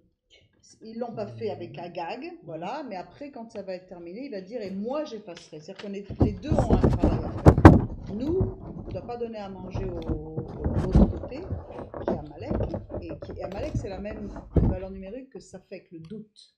Donc, tout le doute et la confusion qui règne aujourd'hui, c'est l'œuvre d'Amalek. Donc, ce n'est pas quelqu'un, ce sont des principautés. Voilà. Les principautés, les autorités, les dominations. Tout ça, ce sont des degrés qui représentent le Erev Rav dont Shaul vient de parler à l'E5. Donc maintenant ça continue, c'est un peu long le truc, mais il va nous expliquer, alors en prenant, donc là on continue, attends, les Amalécites, à cause de le petit est, c'est-à-dire un des lettres du nom de Dieu, est tombé de sa place. C'est-à-dire qu'il y a eu quelque chose qui a été bougé dans le spirituel, concernant l'homme, hein. Dieu il n'a pas bougé, c'est concernant l'homme des esprits. À savoir de Bina, c'est-à-dire Bina, c'est le discernement. Donc ça, l'homme, il a perdu un truc à cause de ces gens-là, déjà. Et Bilam et Balak viennent du côté d'Amalek, les deux histoires de Balak avec malédiction, parce que si vous enlevez les lettres Am de Bilam et les lettres Lak de Balak, vous retrouvez Babylone, vous retrouvez Babel. Oui, aussi Amalek, d'accord. Voilà, qui sont descendants d'Amalek, eux, ils sont des Amalécites. C'est pourquoi son nom a été appelé Babylone, parce que Hachem y a confondu, hébreu Balal, confondre c'est Balal, la langue de toute la terre. Alors là maintenant on va voir un peu pourquoi né à Adam, donc c'est les fils de Adam. Ça s'est passé à l'époque de Adam. C'est pas né Adam, comme on dit tu es le fils de... Non, là c'est les fils de Adam. Pourquoi? Alors il te cite un verset pour te montrer dans quel domaine ça va se trouver. Vaïkra, Lévitique 18-12, tu ne découvriras pas la nudité de ta sœur, de la sœur de ton père. C'est toute cette série, tous les trucs. Sœur de ton père? Ouais, tu sais, dans Lévitique, il y a tout un truc, tu ne coucheras pas avec ta mère, avec ta sœur et tout ça. Et la sœur de ton père et tout ça, il y a toute une liste. Voilà, de ta tante. Donc c'est... Comment que ça se fait parce qu'il nous montre qu'il y a des histoires d'impureté là. Nous avons appris qu'Adam, alors je saute quelques versets, nous avons appris qu'Adam a vécu séparé de sa femme pendant 130 ans et n'a pas engendré d'enfant puisque Adam n'a pas voulu copuler avec sa femme après que Caïn ait tué Abel. 130 ans. Rabbi aussi a enseigné qu'à partir du moment où la mort a été décrétée pour lui, pour toute l'humanité, puisqu'il a fait rentrer à cause du péché, il avait décrété de la mort, il a dit, pourquoi je vais engendrer des enfants qui seront détruits? Et il s'est immédiatement séparé de sa femme. Alors, je vais un peu résumer. On dit que, par exemple, les serpents ont eu des enfants. Alors, regarde, elle a eu des enfants, regarde. Plus tard, quand le serpent est venu sur Ève, il lui a injecté sa saleté. Suite à cela, elle a donné naissance à Caïn. Elle a délivré Caïn de la crasse du serpent. De cette généalogie étaient les générations suivantes des malfaiteurs du monde, et les habitations des démons et des esprits viennent de là et de son côté. Mais Abel était le fils d'Adam. Oui. Mais il est mort sans descendance. Oui, c'est qu'ils ont eu des sœurs jumelles qui sont nées avec eux. Comment est-ce qu'ils ont pu reproduire? Il y avait des sœurs jumelles qui ont été créées avec eux. Alors écoutez, là maintenant je continue parce qu'il parle de ça justement. Non, il y a plein de choses qui sont pas écrites. C'est écrit dans la orale. Ça, c'est ça. C'est dans le séminaire, on développe le côté que vous n'avez jamais eu. C'est à ça que ça sert le Zohar. C'est-à-dire que c'est pour ça que tout à l'heure il a dit maintenant cette section elle va vous aider à comprendre qu'est-ce qui est en train de se passer. Alors ça va un peu loin, mais il dit donc pour cette raison, tous les esprits et démons dans le monde sont en partie des gens d'en bas et en partie des anges d'en haut. Il y a un mélange. Ah bah oui. Car ils sont à la moitié de la crasse du serpent, sur laquelle l'ange Samaël est monté. Par conséquent, la moitié provient des anges, l'autre moitié est humaine. Car ils sont nés de Caïn, qui était un humain, Et donc, je vais passer un peu, parce qu'il y en a beaucoup. Ah ouais, alors on sait que, il dit là, je vais dire quand même, après la naissance des démons d'Adam, ils disent carrément, il y eut des filles de ces esprits qui étaient semblables en beauté à ceux d'en haut et à ceux d'en bas. C'est pourquoi il est écrit, les fils d'Élohim virent que les fils des hommes étaient belles. Tous s'égaraient après eux. Il y avait un mâle qui était né de l'esprit, de l'aspect de Caïn, et s'appelait Tubal-Caïn. Une femelle est née de lui, parce qu'il naissait à l'époque, on dit, comme il naissait avec leur sœur jumelle. Qui n'était pas interdit à l'époque, puisque la Torah n'avait pas été promulguée. Ça a été qu'au Mont Sinaï que ça a été interdit. Une femelle est née de lui, les gens s'égaraient après elle, et elle s'appelait Naama. D'elle sont venus d'autres esprits, ils planaient dans les airs, révélant des choses aux autres qui étaient en dessous dans le monde. Donc tu vois, il y a un truc, les esprits, tout ça, ça vient de cette faute de Adam. Il n'a pas fait qu'une seule faute, Adam, il a vraiment... il nous a mis dans... Après, donc, Adam retourna auprès de sa femme, après le décès de Caïn et d'Abel, et donc il a fait Seth. De cette lignée de Seth, les justes tracent leur ligne dans le monde. Donc là, ça se répare, et après, ça devient un petit peu complexe. Mais il y a toujours eu cette semence du serpent, depuis, c'est ce qu'on va développer dans le cours cet après-midi, on va commencer, c'est qu'en fait, tout depuis cette époque-là a été mélangé de bien et de mal. Donc c'est ça. Donc ce qui fait qu'on a dû, maintenant, nous, on est venus sur cette terre pour acheter tout ceci et discerner entre ce qui est bien et ce qui n'est pas bien. Et c'est la parole de Dieu qui nous permet. Donc c'est grâce à tout ça, grâce à cette parole qui a été donnée, qui nous permet de trancher entre âme et esprit, joint et jointure, et tout. Ça veut dire différents stades de compréhension et de différents niveaux d'âme que l'on peut développer au fur et à mesure.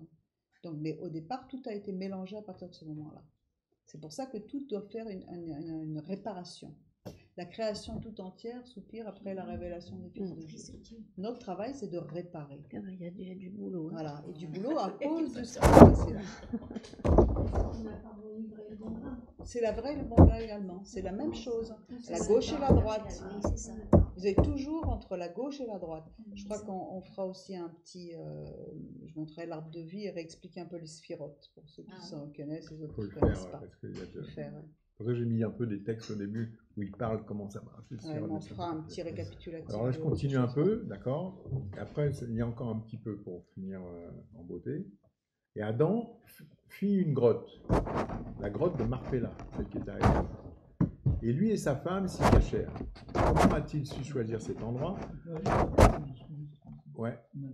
Adam fit une grotte. La grotte de Marpella. Alors ça, si par exemple vous avez accès au Zohar, c'est Marpella. Ça vient, c'est la tu peux l'écrire en français, M-A-C-H-P, comme Macpella, mais le CH, c'est Marpil, parce qu'il y a une grotte en haut et une grotte en bas.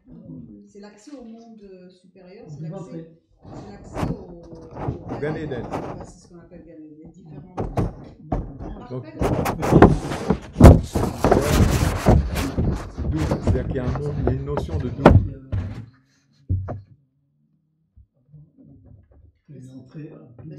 C'est ça dont il parle. C'est ça dont il parle, Marc. C'est ça. Ça vient de Abraham, ça. Quand il a acheté le caveau pour enterrer sa femme, la garde de Marpella. Tu vois, c'est kafoul. En hébreu, c'est kafoul, c'est double. Tu veux un double café, tu fais un café kafoul. Et Marpella, ça vient la double grotte. L'Erpil. Alors, pourquoi il a choisi cet endroit? Parce qu'il a vu un faible rayon de lumière émanant du jardin d'Éden qui atteignait la grotte. Son désir s'éveilla d'être enterré là, près de l'entrée du jardin d'Éden. Alors ça, c'était pour juste vous expliquer que une faible lumière. Ouais. Donc ça, c'est si vous avez accès au Zohar, c'est dans la paracha Zohar. De la grotte, il a vu une lumière jaillir, il a été attiré. Une faible lumière, voilà. Qui était puissante. Elle était puissante, faible, c'est pour ça que il a vu. C'est-à-dire qu'il a senti. C'est traduit par lumière, mais imaginez que c'est pas une lumière, c'est peut-être une radiation, un truc qui va sentir. Donc, c'est pour ceux qui ont accès au Zohar, c'est dans la paracha noire du Zohar, c'est 412. Si tu veux reprendre ça en détail. Et après, donc maintenant, je continue, il n'y en a plus pour très longtemps, on va arriver à la fin. Alors, le Zohar, il pose la question. Maraou, qu'est-ce qu'ils ont vu pour se rebeller comme ça d'un seul conseil? Ils ont utilisé des connaissances de la langue du saint, du Lachon HaKodesh, pour inverser les forces et que le monde soit nourri par les forces d'en bas. Qu'est-ce qu'ils ont vu? Ils ont vu qu'il y avait moyen de faire ça. Et Vélood, ce n'est pas tout. Ils ont fait Abba, allons-y, déclenchons une guerre contre l'en haut. Non seulement ils ont fait ça, mais Vélood, c'est pas tout. Augmentons les clipotes avec des forces inconnues. On va mettre encore des autres trucs dessus. Les clipotes, les fameuses écorces qui te font faire. Alors, le problème qu'il y avait, c'est que leur force, c'était l'unité. L'unité, c'est Dieu. Dieu, il est un, et nous, on est dans le deux. On est tout le reste.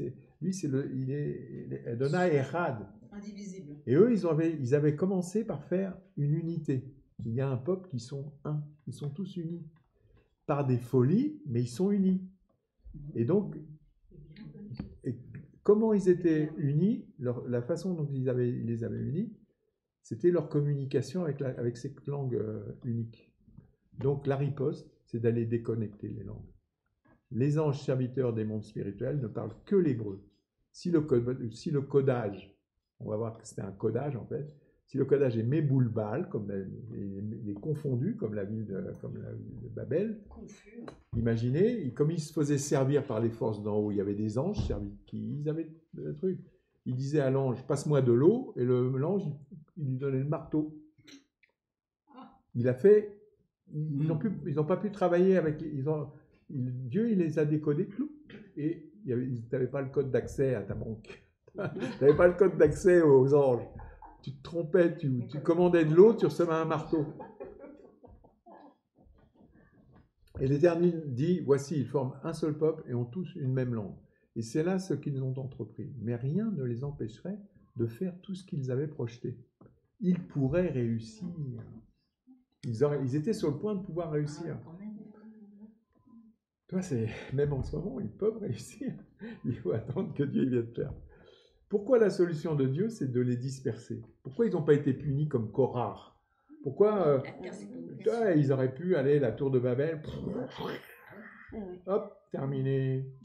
On n'a plus ces gens-là sur terre. Mais le fait qu'ils étaient unis, Dieu, il ne peut pas casser l'unité.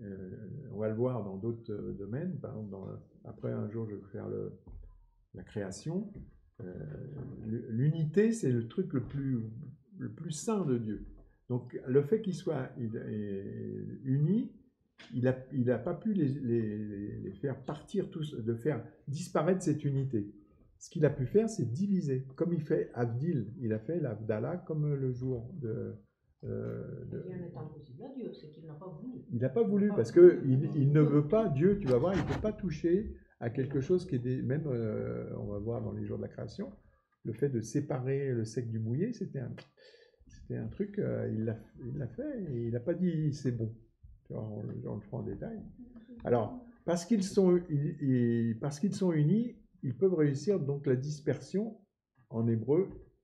En araméen, c'est idbaderun, c'est le mot dispersion. Et ils se sont unis et ont également touché à la force de la langue. Donc il fallait y aller quand même avec doucement parce qu'ils auraient pu encore, puisqu'ils étaient prêts à faire la guerre. Et ce n'est qu'en touchant au principe de la langue qu'ils ont pu être confondus. Et parce qu'ils parlent tous la Lachon HaKodesh, donc la langue du saint, et qu'ils en font une mauvaise utilisation. Alors là, on a encore une marloquette entre deux rabbis. Rabbi Eliezer, qui est donc le fils du roi de Rabbi Shimon. Rabbi Eliezer, il dit, il parlait 70 langues. Rabbi Yochanan dit, non, il parlait une langue. On te dit qu'il parle qu'une langue. Alors, le Zohar, avec Rabbi Aboulafia, qui est un autre rabbi qui fait des commentaires, il dit, non, il parlait 70 langues, mais qui étaient codées avec l'hébreu. C'est-à-dire qu'il y avait un translator immédiat, tout de suite. Et donc, qu'est-ce qu'il fait Dieu? Il va les décoder. Il va aller décoder la langue. Parce qu'il y avait ces fameuses langues qu'Adam parlait, les 70 langues, elles étaient reliées et traduites immédiatement. Et donc, tout le monde parlait une langue, mais, se comprenaient. mais la langue, quand ça sortait de leur bouche, c'était toujours de l'hébreu. C'était, voilà, dans l'Acte des Apôtres, on voit ça. Bonne référence, un bon exemple. Moi, je l'ai mis là, l'Acte des Apôtres. Ouais. Alors, donc Dieu, il va décoder ce truc-là, c'est-à-dire qu'il n'y a plus possibilité de faire que ces gens, ils étaient unis par ce décodeur, en fait, ce translate, ce truc qui les faisait s'unir. Ils travaillaient tous ensemble. D'ailleurs, tu vois, je pensais à quand Pharaon parlait les 70 langues, sauf l'hébreu. Ouais. Lui, il rentrait la citra Ra, il rentrait de l'autre côté, mais il ne pouvait pas toucher au Kodesh. Et c'est Joseph qui va venir. Ouais. Et donc, Dieu il dit, allons, descendons, et là, confondons leur langage afin qu'ils n'entendent plus la langue les uns des autres. Alors, pourquoi? Le truc, c'est que l'aspect dangereux de l'union, quand Dieu, lui, il est uni, mais c'est parce que c'est Dieu. Mais l'union, c'est une perte d'identité individuelle. Et il y a eu c'est donc, on dit uni, uniforme. C'est à l'armée que tu as un uniforme. C'est dans les entreprises. Tu dois suivre la voie de ton chef d'entreprise, tu dois suivre la voie du général. Donc, uniforme, il y a des côtés bien, mais quand c'est pour faire des choses comme ça, c'est grave, parce qu'il y a perte d'identité. Et en redonnant la lachonne, comme dans les familles de Noé, Dieu, il les a confondus, et ils sont repartis chacun avec leur identité. C'était ça le grand truc. Et par exemple, il y a une femme philosophe qui s'appelait Simone Veil dans les années 20. C'est pas la même Simone Veil que la ministre. Elle était de Strasbourg et tout, mais c'était une jeune femme philosophe de la communauté juive de Strasbourg. Et elle a fait un truc, elle a fait des traités. C'était à l'époque, dans les années 20, où les partis politiques arrivaient. Tu sais, après, il y a eu 1936, la droit de la femme et tous ces trucs-là. C'était une préparation. Elle était intellectuelle. Et elle a dit, les partis politiques, c'est une perte d'identité. Parce que toi, tu vas comprendre quelque chose, puis si tu adhères à un parti, tu vas être obligé de faire ce que le chef du parti te dit. Ah oui, c'est ça. Et lui, s'il est corrompu, ce que tous ces gens, les rêverables, ils rentrent dans les partis, ils donnent le diapason. Non, on va pas faire ça. Non. Et elle, Simone Veil, elle a écrit un truc incroyable là-dessus. Et d'ailleurs, elle s'est fait massacrer après. Hein. Elle a été tout de suite virée des universités et tout à cause de ça. Elle était prof et tout. Hein. Donc, les religions ou les partis politiques, elle disait, c'est de l'uniformité et tu perds ton identité à cause de ça. Et donc, s'il n'y a plus de nuance, la solution de Dieu, les nations doivent redevenir des familles, parler des lachonotes, comme dans Acte des Apôtres. Acte des Apôtres, c'est l'acte 2. Il faut retrouver son identité. Et il les dispersa loin de là, sur la surface de la terre, et ils cessèrent de bâtir la ville. Alors, le génie de Nimrod, qu'est-ce que c'était? C'était de rassembler, unifier l'humanité, avec une langue, dans une ville. Et en hébreu, rassembler, c'est léharot, ça vient du mot ar, frère. C'est-à-dire que tu es rassemblé. Tu rassembles les gens, et ils sont tous, ils ont une sensation de fraternité.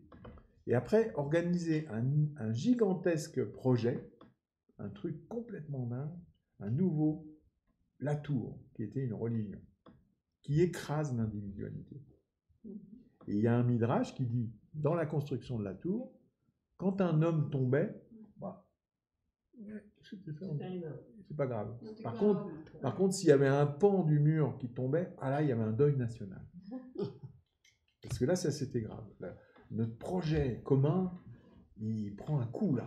Oui. Alors que l'autre, il est mort, mais c'est pas grave. C'est pas les témoins de Jéhovah qui s'appellent la tour de garde? Oui. Ouais. Ils ont leur livre, leur journal qui s'appelle la tour de garde. Oui, mais on retrouve complètement l'objectif du nouvel ordre mondial. Complètement, c'est ça qui est c'est ça. Oui, ça c'est en français, mais en anglais c'est pas ça, par exemple. Et donc c'est pour ça que Dieu a permis que la tour de Babel, l'histoire soit écrite dans notre Bible pour qu'on sache qu'il y a ce risque. Et c'est pourquoi on l'appela du nom de Babel, car c'est là que l'Éternel confondit le langage de toute la terre, et c'est là que l'Éternel les dispersa sur la surface de la terre. Parce qu'en fait, un gouvernement, c'est la gestion du bien commun avec des valeurs divines. C'est ce qu'un roi doit faire dans son royaume. Il y a un bien commun, mais il doit mettre les paysans à sa place, ils doivent être en bonne santé, ils doivent être ceci, même s'ils ont moins d'argent que les princes, c'est pas grave, il faut qu'ils mangent, qu'ils aient de l'eau, qu'ils aient tout. Ça, c'est le bien commun. Alors que l'histoire des gouvernements, c'est capture des âmes avec leur accord. C'est ce qu'on appelle la fabrique du consentement et de la servitude volontaire. Et il y a encore un autre auteur qui est incroyable, c'est Étienne de la Boétie. Un jeune homme à 16 ou 18 ans, il a écrit ça en 1576, à l'époque de Louis XIV. Il y a en l'homme une préférence pour la servitude volontaire, parce que la servitude est confortable et qu'elle rend irresponsable. Pour que les hommes, tant qu'ils sont des hommes, se laissent s'assujettir, il faut deux choses l'une. Ou qu'ils y soient contraints, ou qu'ils soient trompés. C'est ça. Ah oui. On y est en plein. Et en fait, quand tu regardes dans Apocalypse, qu'est-ce que c'est quand il te décrit Babylone? Elle est tombée, Babylone, elle qui achetait de l'or, de l'argent, des rubis, et puis il fait toute une énumération de richesses, des corps et des âmes d'hommes. C'est ça. Pour récolter des âmes, si tu ne donnes pas ton âme, si toi, par exemple, les chrétiens, on les brûlait, on les donnait aux lions, ils continuaient à chanter « Où est le Seigneur ?» Ils donnaient pas, on lui prenait son corps, mais il ne donnait pas son âme. Eux, ils ont besoin de récolter des âmes. Les âmes. Le consentement. Il faut le consentement. Il faut que tu donnes ton âme volontairement. Si on te torture, tu vas mourir, tu vas résister, tu vas peut-être dire « Bon, je m'en fous », mais dans ton âme, tu ne leur as pas donné. Eux, ils veulent l'âme avec un consentement volontaire. Il va savoir si c'est même pas pour habiter tous ces corps de robots qui sont en train de créer partout. Oui, c'est ça. Ouais. S'il n'y a pas encore un truc qui se passe, tu vois. De nation, mais comme tu disais, les Iborines, c'est au point de vue d'argent. Ouais. C'est la clipa. Ils utilisent genre Facebook, Google. Voilà, ils te pointent la tête. Il y a le fameux truc de comment. Il y a comment le. Ah, il y a Dieu qui peut faire un point où l'humain. Zéro. Ouais. Et donc le. Zéro. Ouais.